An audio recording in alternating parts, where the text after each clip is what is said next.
سیدہ ام الفضل بنت الحارث رضی اللہ عنہا سے روایت ہے کہ وہ رسول کریم صلی اللہ علیہ وآلہ وسلم کے پاس آئیں اور عرض کیا، اے اللہ کے رسول، میں نے رات کو کبھی خواب دیکھا ہے۔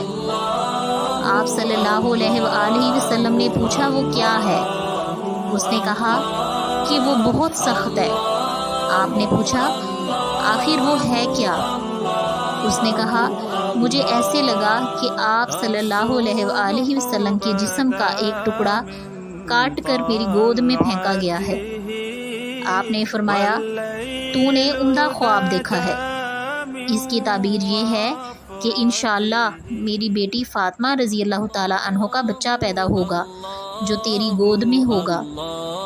واقعی سیدہ فاطمہ رضی اللہ عنہا کا بچہ حسین رضی اللہ تعالیٰ عنہ پیدا ہوا جو میری گود میں تھا، جیسا کہ رسول کریم صلی اللہ علیہ وآلہ وسلم نے فرمایا تھا۔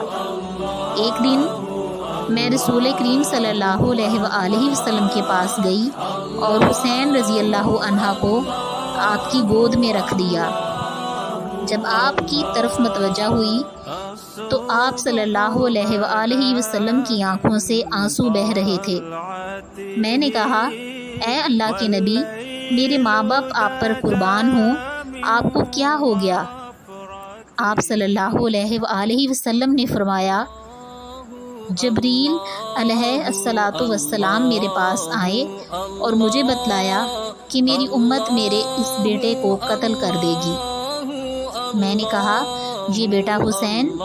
آپ صلی اللہ علیہ وآلہ وسلم نے فرمایا ہاں، اور حضرت جبریل میرے پاس اس علاقے کی سرخ مٹی بھی لائے۔